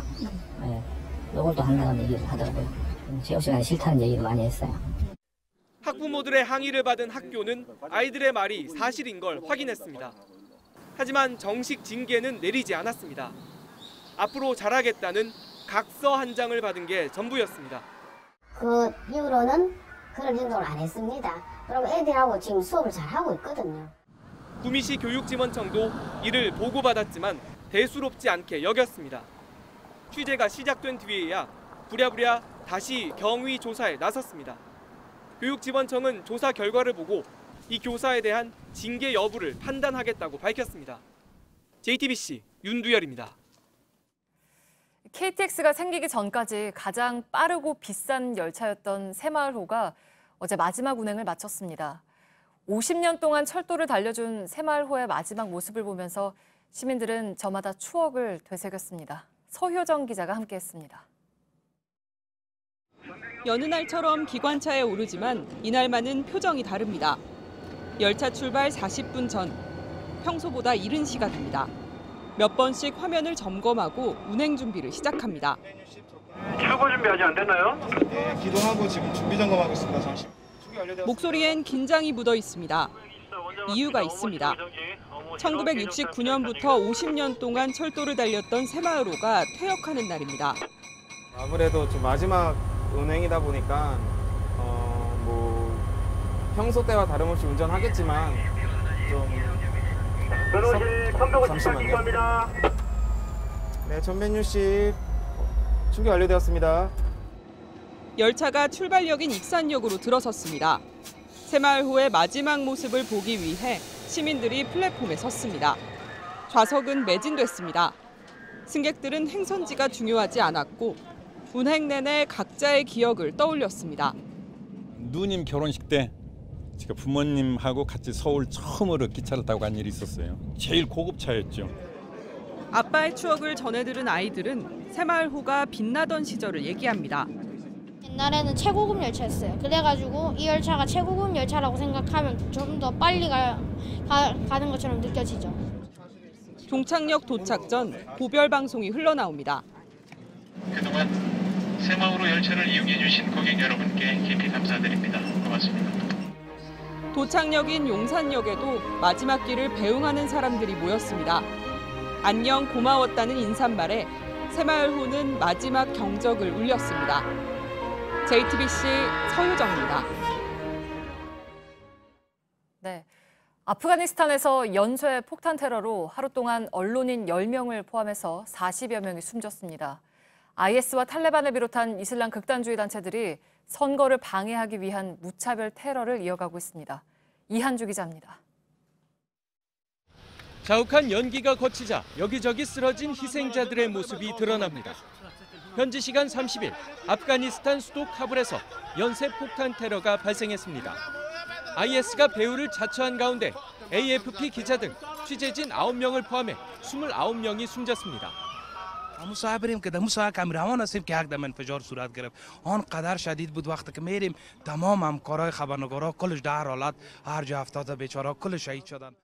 같은 날 동부 지역에서는 BBC 기자가 총격으로 숨졌고 나토 기지를 노린 폭탄 테러로 어린이 11명도 숨졌습니다. 이슬람 극단주의 세력의 테러는 아프간 정부가 10월 총선을 앞두고 지난달부터 유권자 등록 업무를 시작하면서 더 과격해지고 있습니다. 22일에는 카불 유권자 등록센터에서 IS의 자폭 테러가 발생해 69명이 숨졌고 앞서 17일과 19일에도 선관위를 노린 납치와 총격이 이어졌습니다. 신정 일치를 주장하는 IS와 탈레반이 아프간의 민주주의 체제를 전복시키기 위해 테러를 이어가고 있는 겁니다. 영국 BBC는 아프간 국토의 70%가 탈레반의 영향력 내에 있으며 퇴주한 IS도 아프간 내 활동을 강화하면서 위기가 고조되고 있다고 분석했습니다. JTBC 이한주입니다. 구급차 안에 누운 40대 남성이 구급대원의 얼굴을 때리며 행패를 부립니다. 지난달 2일 낮 1시 20분쯤 47살 윤모 씨가 전북 익산의 한 종합병원 앞에서 술에 취한 채 구급대원 51살 강모 씨의 머리를 5차례 때린 혐의로 입건돼 검찰의 기소 의견으로 송치됐습니다. 강 씨는 폭행을 당한 뒤 구토와 경련 등의 증세를 보이다 지난달 24일 갑자기 뇌출혈로 쓰러졌고 결국 오늘 새벽 숨졌습니다.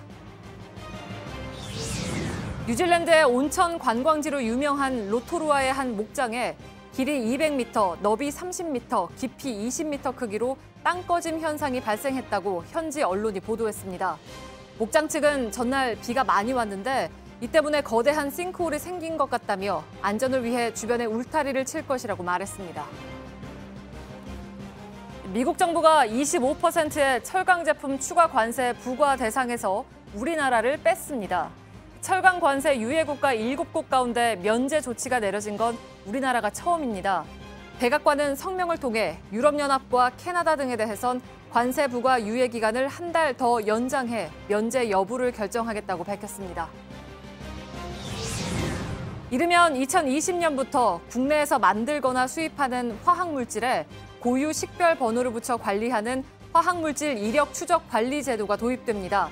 가습기 살균제 사고처럼 화학물질이 원인인 사고가 났을 때 유통 경로 등을 빠르게 추적하기 위해서입니다. 환경부는 이 같은 내용을 담은 화학물질 관리법 일부 개정안을 모레 입법 예고합니다.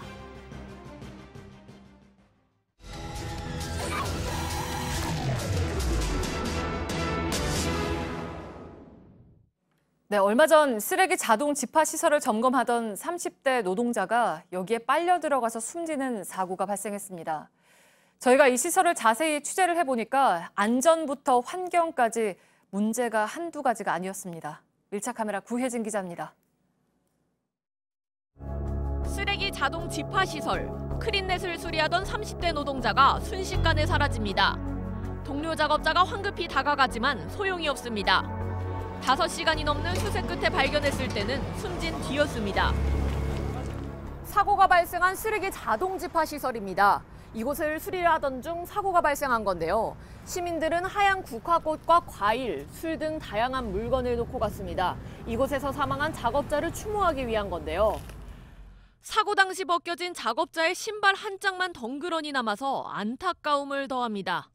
장례식장에 가보니까 결혼한 지가 한 2년밖에 안 된 신혼 부부였습니다. 작업자는 이곳에 빨려 들어간 지 5시간 만에 발견됐습니다. 이 일대를 수색했지만 성과가 없었기 때문인데요. 실제 발견된 지점까지 한번 걸어가 보겠습니다. 한참을 걸어가야 발견 장소가 나옵니다. 사고 장소로부터 100m가 넘는 거리를 순식간에 이동한 탓에 발견이 쉽지 않았던 겁니다. 크린넷은 쓰레기를 넣으면 지하 관로를 통해 집화장으로 모아 처리하는 시설입니다. 수거를 위해 관 내부를 진공 청소기처럼 빨아들입니다. 초당 30m 이하의 속도로 흡입하는 게 국토부 기준이지만 쓰레기 회수율을 높이기 위해 이 기준 이상으로 속도를 높였다는 주장도 제기됩니다. 제가 볼 수 있는 게 아니라 가지고 지금 조사 중에 있어가지고 제가 답변을 드릴 수 있는 상황이 아닌 것 같습니다. 아파트에선 사고 위험이 더 크다는 지적도 나옵니다. 아파트에는 실제적으로 그 관리소 직원이라든가 관리 과장이라든가 그런 사람들이 잔고장을 고쳐요. 그런데 그 사람들은 매뉴얼에 대해서 정확하게 알지도 못하고. 주민들은 불안합니다. 애들은 사고 뭉치잖아요. 언제 어떻게 할지 모르겠어요. 조그만히 잘못 만지다가 애 잘못되면 그건 진짜. 사고가 나기 불과 한 달 전인 지난 3월에도 시민들이 크린넷에 문제가 많다는 집회를 열기도 했습니다. 설치된 곳에 다녀보니 사용을 중지한 곳이 많습니다. 비싼 돈을 들였지만 아예 폐쇄한 겁니다. 제가 이 최초 입주자인데 그러니까 돈만 들어가고 한 번도 가동을 못하고는 그다음에는 크게 되더라고요. 석 달 동안 수리 비용만 1,800만 원 가까이 든 곳도 있습니다. 가동 중인 곳도 고장이 잦습니다. 폐기물이 충만되어 사용 불가합니다. 쓰레기통 문을 열기 위해선 특별한 스티커가 붙은 쓰레기 봉투를 이용을 해야 합니다. 이쪽 건 다 가득 차 있다고 나와 있어서 바로 옆에 있는 거를 가보니까요. 이 안쪽에는 쓰레기로 이미 차 있는데요. 그래서 추가로 넣을 수가 없습니다. 그렇기 때문에 주민들이 버리고 간 쓰레기가 쓰레기장에 가득합니다. 지금 빠져나갔어야 냄새가 안 나는데 지금 여기다 싸놓으니까 냄새가 날 수밖에 없는 건데. 환경 오염 문제도 제기됩니다. 음식물 쓰레기와 일반 쓰레기를 하나의 관로로 이송해 둘이 섞여 재활용이 어렵단 겁니다. 지하의 관로 가자마자 이거 혼합돼 버립니다. 그러니까 이것을 사료비료로 만들 수도 없고 타지 않으니까 이걸 또 기름을 붓고 그 과정에서 또 미세먼지가 발생되고. 지적이 계속되지만 세종시와 인천 송도 등에 추가로 이 시설을 설치한다는 공고가 올해도 올라왔습니다. 정부와 지자체는 지금도 일부 신도시에 이 시스템을 추가로 도입할 예정입니다. 더 큰 사회적 비용을 막기 위해선 지금이라도 환경 문제와 안전 문제를 제대로 검토해야 된다는 지적이 나옵니다. 밀착 카메라 구혜진입니다.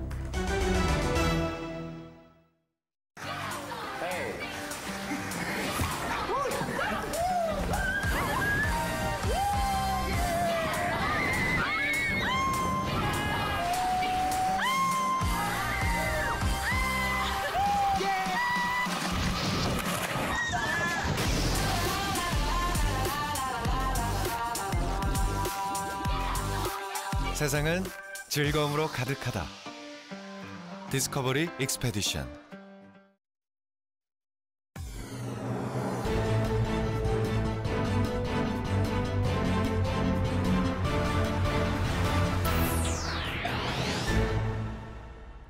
뉴스룸의 앵커 브리핑을 시작하겠습니다. 미국 예일대 심리학과의 오리아나 아라곤 박사는 3년 전에 흥미로운 실험 하나를 진행했습니다. 100명이 넘는 참가자들에게 일명 뽁뽁이라 불리우는 버블 랩을 쥐어주고 각종 동물 사진을 차례로 보여준 겁니다. 사람들은 어느 장면에서 이 버블 랩을 많이 터뜨렸을까? 실험에 참가한 사람들은 귀여운 동물의 사진을 만났을 때 웃음을 지으며 이 뽁뽁이를 가장 많이 터뜨렸다고 하는군요. 심리학적 용어로는 귀여운 공격성. 이렇게 부르는데 흔히들 쓰는 깨물어주고 싶다는 표현 역시 이 공식에 따르면 나름 근거 있는 말이 될 겁니다. 세상이 이렇게 귀여운 공격성 정도에서 멈춘다면 얼마나 좋을까? 우리가 마주한 현실은 노동자가 물과 유리 접시를 몸으로 막아내야 하고 모욕과 멸시를 가득 담은 폭언까지 고스란히 감내해야 하는 갑의 사회. 그렇습니다. 오늘 경찰에 출석한 그와 그의 일가는 주변에 있는 모든 것들을 죄다 부수어버릴 듯 위세가 등등했죠. 그리고 공교롭게도 노동절날 경찰에 출두한 그는 마치 데자비처럼 4년 전 언니의 사과를 이어받았습니다. 참으로 진기하게도 우리는 같은 집안의 언니와 동생이 같은 갑질로 같은 사과를 하면서 같은 표정으로 포토라인에 서는 걸 바라봐야 하는 시민들이 됐습니다. 언니를 위해서 복수해주겠다던 동생은 결국 누구를 위해서, 누구를 향해서 복수한 것일까? 영혼까지 모욕당했던 피해자들의 반응은 그래서 냉담했습니다.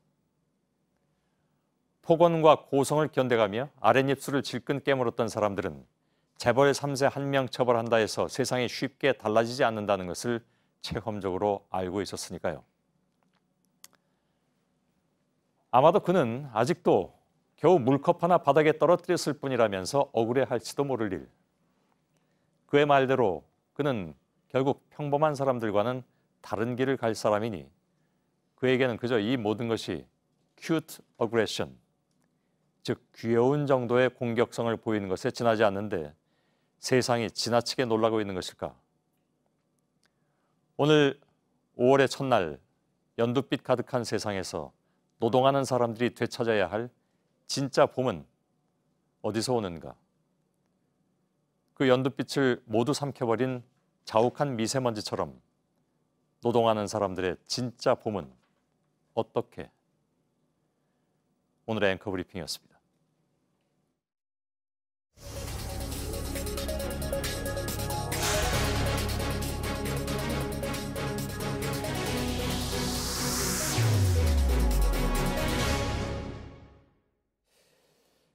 예, 저희들이 지난 한 열흘 동안 국회의원 정치자금에 대한 자료를 선관위로부터 받아서 전수조사를 했습니다.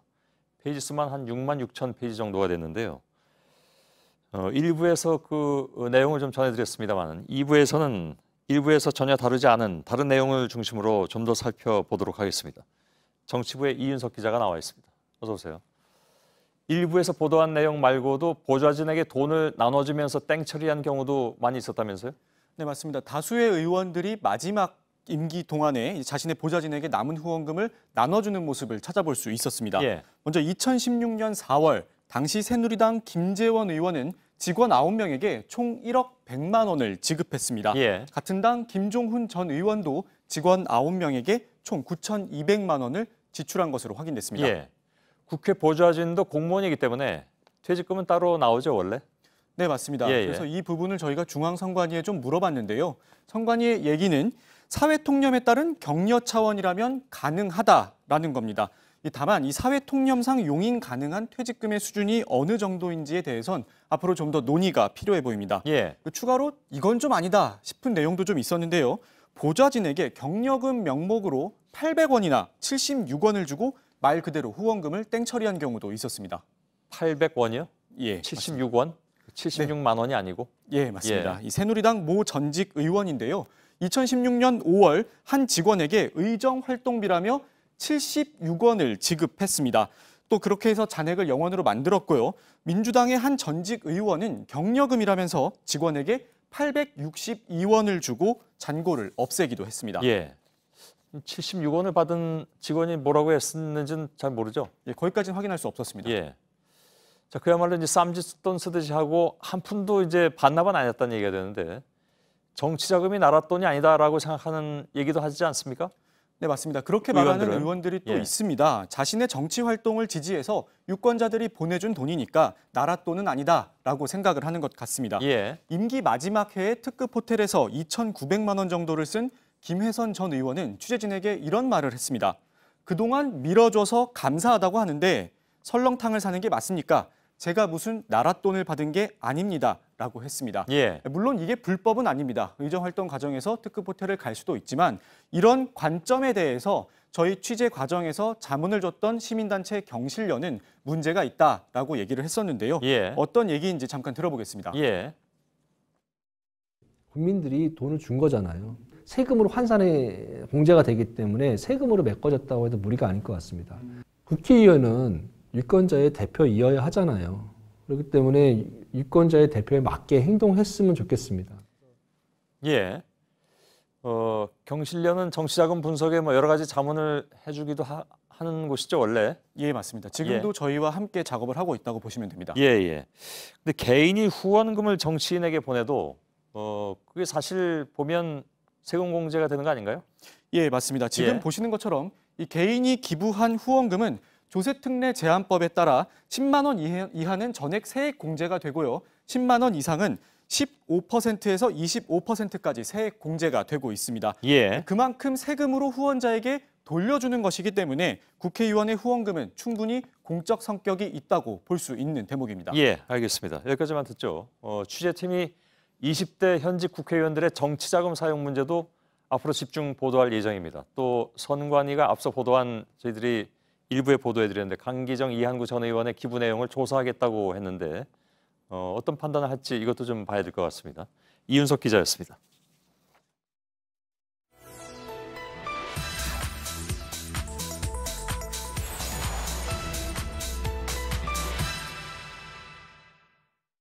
지상과 해상, 공중을 비롯한 모든 공간에서 일체 적대 행위를 전면 중지하겠다고 합의를 해주었습니다.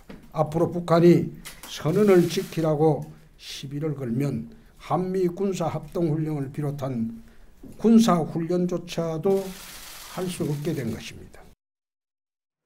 네, 팩트체크 시작합니다. 오대영 기자, 판문점 선언 때문에 한미 연합훈련 못하게 됐다. 이 주장 맞는 얘기입니까? 그렇게 보기는 어렵습니다. 판문점 선언은 도발, 특히 무력 도발을 하지 말자는 겁니다. 네. 1953년 정전협정 때 이미 약속했던 내용입니다. 한미연합훈련은 방어훈련입니다. 1960년대 본격적으로 시작이 됐고 한미 상호 방위 조약의 근거가 이렇게 있습니다. 이번 선언 이후에도 이건 유효합니다.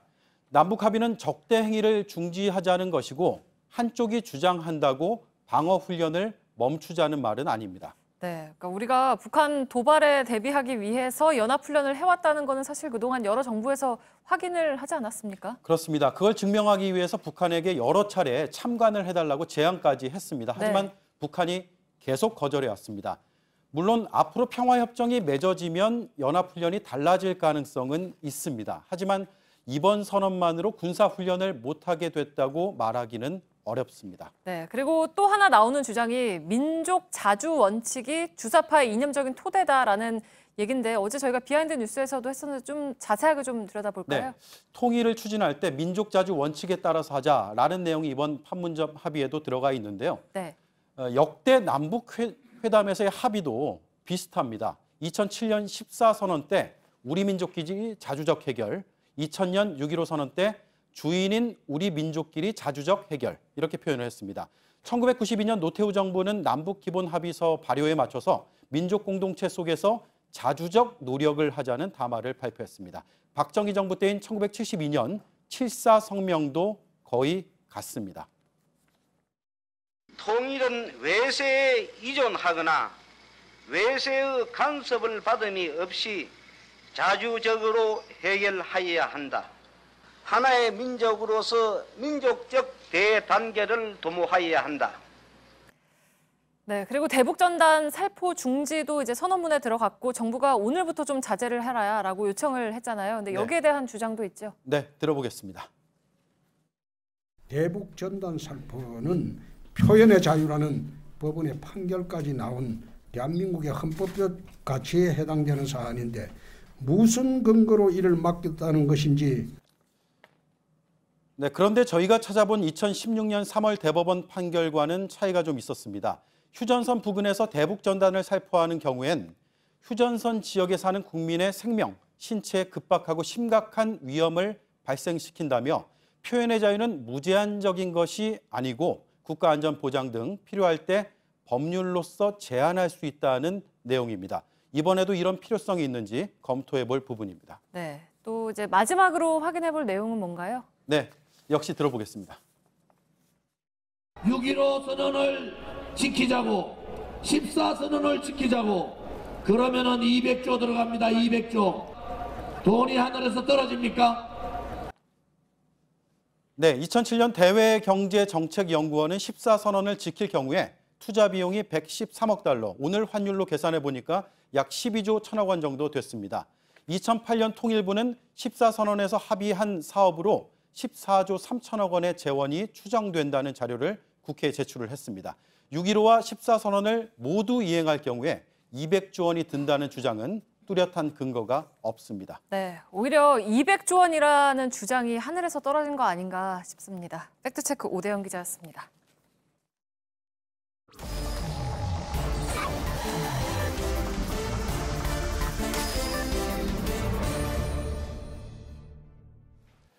예, 비하인드 뉴스 시작하겠습니다. 박성태 기자가 나와 있습니다.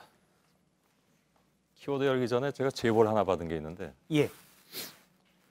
그 청와대 청원글에 비하인드 뉴스를 3가지 하게 해달라고 어떤 분이 올렸던데 혹시 뭐 배후에 있는 건 아니죠, 박성태 기자가? 지인들에게 물어봤는데 제 주변에는 없었습니다. 아, 벌써 봤습니까, 그를? 예, 동료가 전해줘서 8명이 동의한 것을 확인했습니다. 예. 아무튼 지키겠습니다. 가능하면. 예. 시작할까요? 네, 첫 번째 키워드는 진심, 반복, 재생으로 잡았습니다. 예, 뭔가요, 이거는? 예, 오늘 경찰에 출석한 조현민 전 대한항공 전무의 얘기인데요.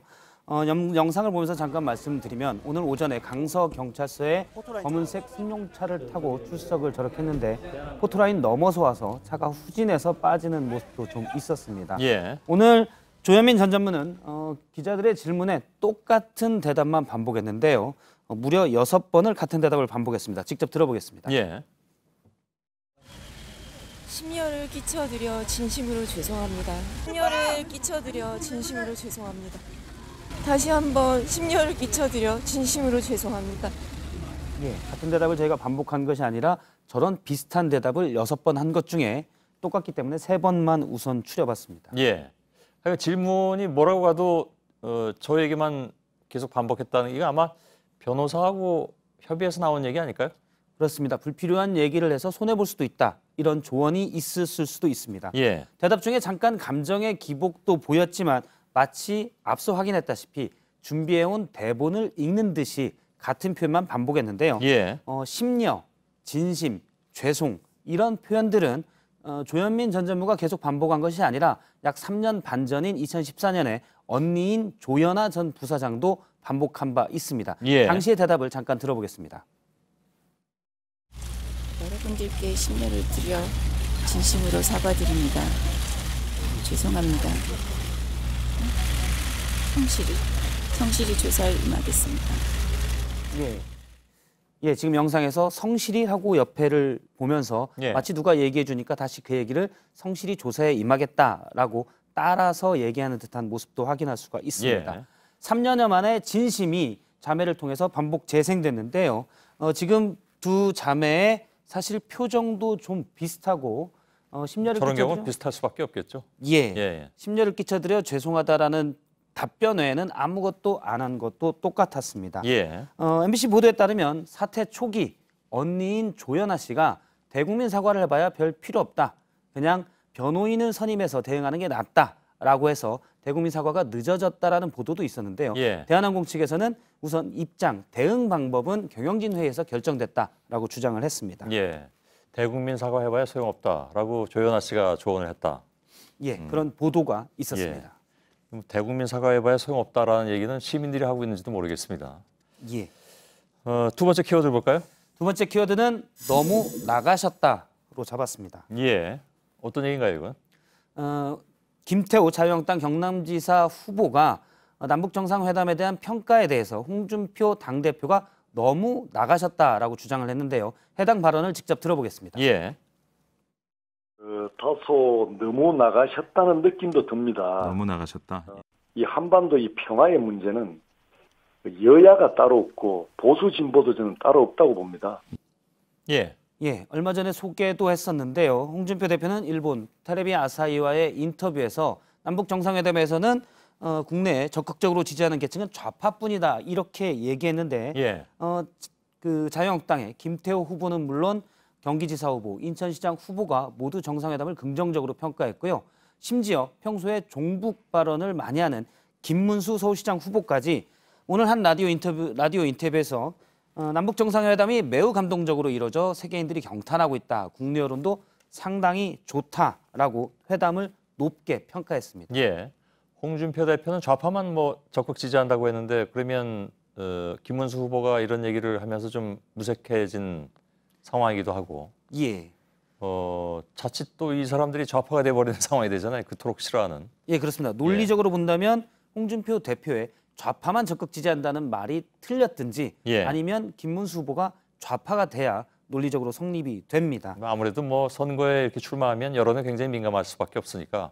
예, 그렇습니다. 본인들 생각과 상관없이 이렇게 또 반대할 수도 있는 거겠죠. 그렇습니다. 사실 예. 오늘 김문수 후보도 청와대에 친북 인사가 많다라는 표현도 있지 않았습니다. 예. 지적하신 대로 자유한국당의 광역단체장 후보들이 남북 정상회담을 높게 평가하고 있는 것은 바로 유권자들의 생각 때문인데요. 예. 정상회담 직후에 이뤄진 여론조사들을 보면 남북 정상회담이 성과가 있었다라는 긍정평가가 88.7%로 압도적입니다. 예. 부정평가는 8.0%밖에 없고요. 3.3%는 모름이나 무응답입니다. 예, 대개 최근에 여론조사를 보면 자유한국당 지지층이 한 20% 내외가 되는데 예. 그 중에도 이번 남북 정상회담에 대해서 긍정적으로 평가한 사람들이 꽤 있다는 얘기가 되는군요. 이것만 놓고 보자면. 그렇습니다. 예. 보수 단체로 꼽히는 자유총연맹까지 어제 남북 정상회담의 판문점 선언을 지지한다라는 성명을 내기도 했습니다. 그 사람들은 뭐 환송 행사도 나왔으니까요. 재향군인회에서 나왔었고요. 재향군인회였죠? 미안합니다. 그래서 현재 여론조사나 여러 지지 성명 등을 봤을 때 남북 정상회담의 평가는 홍준표 대표만 좀 멀리 나가 있다. 이런 지적이 있습니다. 세 번째 키워드를 보죠. 세 번째 키워드는 선을 넘으셨다로 잡았습니다.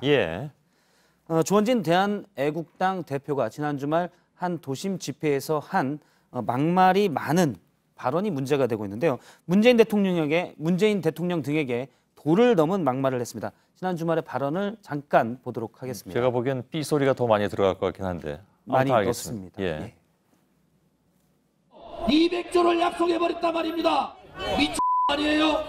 핵폐기 한마디도 얘기 안 하고 200조를 약속하는 이런 미친 있습니까? 정말 삐 소리가 많긴 하군요. 이 현직 대통령한테 한 말이 맞습니까? 맞습니다. 사실 지금 소개해드린 영상 말고도 당시에 격한, 사실 전하기 힘든 표현들이 많았습니다. 일일이 소개할 필요가 없어서 소개를 안 했는데요. 조 의원은 문재인 대통령을 가짜 대통령이다라고 칭하기도 했는데 일단 저 주말 집회에서는 박근혜 대통령이라는 깃발이 이렇게 나오기도 했습니다. 여전히? 현직 국회의원이 대선 결과를 인정하지 않는 겁니다. 그러면서 사실 이런 문제가 있자 오늘 서울의 매체 한 기자가 조원진 의원에게 전화를 걸어서 그런 욕설을 한 게 사실이냐라고 물었습니다. 그러자 조원진 의원은 이런 전화 하지 마세요. 대통령한테 그런 욕설, 소리를 한 적이 없다라고 얘기를 했는데요. 영상이 남아있는데요? 그렇습니다. 저 영상은 조원진 의원 블로그에 가면 확인할 수가 있습니다. 조 의원은 이전에도 TV토론에서 문재인 대통령을 문재인 씨라고 낮춰 발언해서 논란이 되기도 했는데요. 민주당에서는 조 의원의 막말이야 하도 많아서 일일이 언급을 안 하려고 했는데 이번에는 선을 넘었다며 국회 윤리위에 제소하겠다고 밝혔습니다. 알겠습니다. 그나저나 19만 9,992명을 더 모아야 되겠네요. 매크로 같은 거 쓰면 안 되기 때문에 모으기는 쉽지 않아 보입니다. 알겠습니다. 박성태 기자였습니다. 제가 한 가지 전해드릴 게 있군요. 문재인 대통령이 오는 9일에 일본 도쿄에서 열리는 한중일 정상회의에 참석한다는 소식이 방금 들어와 있습니다. 이번 회의는 지난 2015년 11월 서울에서 마지막으로 열린 뒤 2년 반 만에 열리는 건데요. 문 대통령은 한중일 정상회의에 참석한 뒤에 한일 정상회담까지 마치고 당일 오후에 귀국할 예정입니다. 내일 전국에 비가 옵니다. 기온은 조금 떨어지고 미세먼지는 보통 수준이겠습니다. 저희들은 내일도 최선을 다하겠습니다. 여러분 고맙습니다.